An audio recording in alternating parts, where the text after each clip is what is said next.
Hi there Aquarius, thank you for joining me for your monthly forecast for October.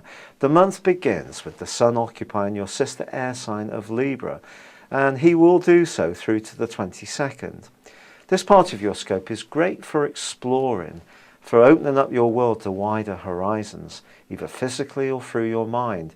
Higher education, travel, languages, new interests, anything which frees up your slot in life, helps you to be the more independent person that us Aquarians often yearn to be. But there is a complex new moon which occurs on the 5th. This gives you even more permission to go for it and be daring, but it's also reminding you that some of the things you want to change may not agree and may not fit in with the expectations of the people who have around you. It's also possible that a revelation can occur in the following 2 or 3 weeks, one which you could blurt out, someone could say to you, you may not mean to say it, nor they, but it can bring something into the public domain which is very sensitive, perhaps even raw. It could even be an absolute nailed-on secret that you've not wanted people to know about. So just be cautious around your communication. How you communicate is not just through words, there are lots of other ways. So it's the non-verbal communication, but written, text messages, emails too. Now there is going to be a change at the start of week 2. Venus moves into a great zone, suggesting that friendships can be blessed in the rest of October with this change. You could find yourself talking to someone who up until now has been a friend, but you've never thought of them as being romantic material. But suddenly something might click and you might find yourselves getting on an awful lot better.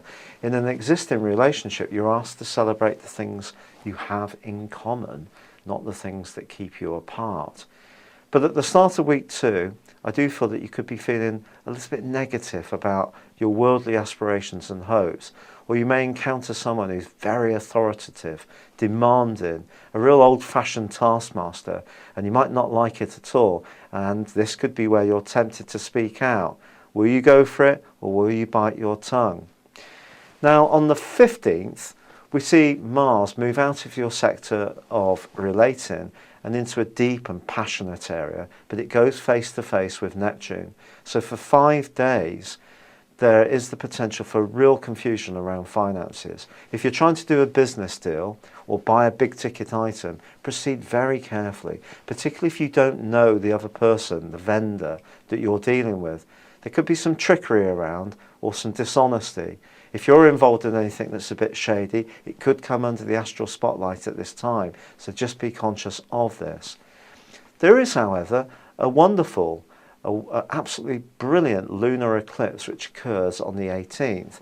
This provides a backdrop for the next 6 months, and your mind power and cerebral energies and bright-minded and quick take on life can come into vogue.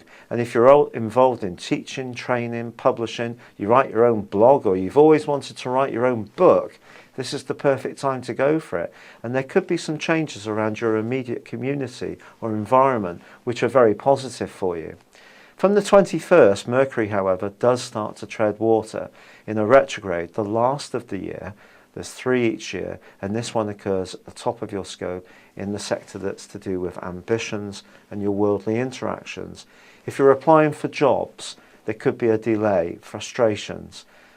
Information may be told you that may be inaccurate or wrong. This could be hugely frustrating. But the Sun moves on the 23rd to reinforce your drive and hopes in this area. And don't underestimate what you can bring to the table.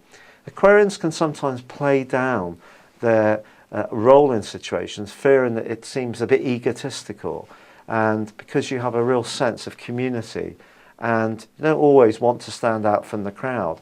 But the latter part of this month gives you a great opportunity to keep ferreting forwards and showing that you have got talents and skills which can make a difference. And you can find yourself coming more into the spotlight and people recognising those talents more and more, even if you're a bit reluctant about that. But there can still be something that's delayed. But eventually, when it starts to get going, which will be later on in November, I think you'll be much happier about where things stand at that time. But remember, all through this month from the 8th, Venus is in a delicious area, and something very, very nice can happen around your love life, but not necessarily with the person you're expecting. It's been a real pleasure being with you. Thank you for joining me. Good luck, and goodbye for now.